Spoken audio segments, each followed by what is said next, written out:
وقف قانون کے خلاف بیڑ میں انسانی زنجیر کا اہتمام، ہزاروں افراد کی شرکت۔ وقف بل کے منظور ہونے پر اس قانون کو واپس لینے کے مطالبے کو لے کر شہر کے چھترپتی سمبھاجی مہاراج ملٹی پرپز گراؤنڈ بیڑ میں ہزاروں افراد نے جمع ہو کر قانون کو فوراً واپس لینے کے مطالبے کو لے کر انسانی زنجیر احتجاجی تحریک کا اہتمام کیا۔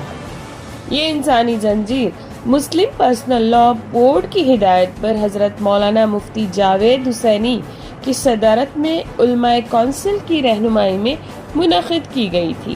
جس میں ہندو، مسلم، کرسچن، دلت اور دیگر مذاہب کے ساتھ ساتھ کئی تنظیموں کے نمائندوں نے حصہ لیا۔ اس موقع پر مفتی محمد عارف صاحب عارفی نے اپنے خطاب میں کہا کہ حکومت اس وقت میں جو ترمیم کی ہے اس کو واپس لے، اگر ایسا نہ کیا گیا تو جمہوری طریقے سے اس کے خلاف تحریک جاری رکھے۔ اس ضمن سبھی کو پرامن رہنے کی ہدایت دی گئی۔ اس موقع پر جماعت اسلامی ہند بیڑ کے سید شفیق ہاشمی نے سر اصل گفتگو کی۔ اس طرح حافظ ذاکر صدیقی کے علاوہ دیگر مذاہب کے نمائندوں نے بھی خطاب کیا اور اس موقع پر مفتی معین الدین قاسمی، مفتی زاہد قاسمی، مولانا عبدالباقی حسامی، مفتی محی الدین قاسمی، رکن اسمبلی سندیپ شیرساگر، سابق رکن اسمبلی سید سلیم، سید فاروق پٹیل، ایڈوکیٹ شفیق بھاؤ، شیخ فصیح الدین، رویندر ڈڑوی، اشوک ہنگے، آشیش شندے، بی بی جادھو، جنجار دھانڈے اور ہزاروں کی تعداد میں شہریان بیڑ شامل تھے۔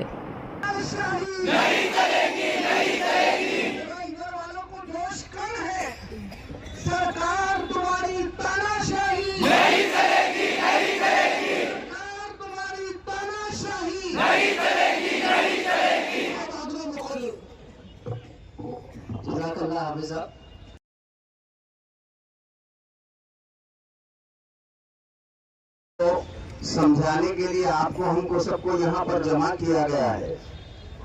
دراصل بات یہ ہے کہ ہم حکومت سے حصول انصاف کی لڑائی لڑنا چاہتے ہیں اور حکومت کو یہ پیغام دینا چاہتے ہیں کہ پورے ملک بھر میں ہمارے آباء و اجداد اور باپ دادوں سے بلکہ ہمارے پرکھوں نے، باپ دادوں نے اور پرانے زمانے کے تمام ہی لوگوں نے جو ہزاروں ایکڑ زمینیں اللہ کے لیے وقف کی ہے، ظاہر ہے کہ یہ جتنی زمینیں وقف ہے، وقف عبادت ہوتا ہے اور عبادت کے لیے اللہ کے لیے ان کو وقف کیا گیا ہے۔ اب ظاہر ہے کہ جب وقف کر دیا گیا تو وہ اب اللہ کی ملکیت کی چیز ہے، اس میں کسی کو تصرف کرنے کی کوئی گنجائش نہیں ہے۔ اب اگر کوئی بالادستی کر کے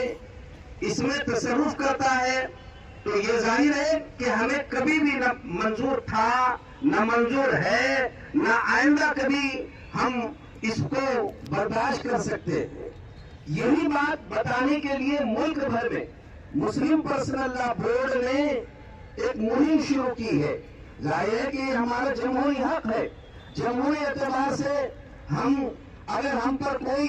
ناجائز بات غلط انداز سے، زبردستی سے اگر تھوپی جاتی ہے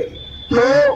اس ملک کے ناگرک ہونے کے اعتبار سے، حقدار ہونے کے اعتبار سے ہمیں بھرپور حق ہے کہ ہم اس کی پرزور انداز میں مگر پر امن طریقے پر زبردست انداز میں مخالفت کرے۔ آج کا یہ چین، انسانوں کا چین سسٹم اسی وجہ سے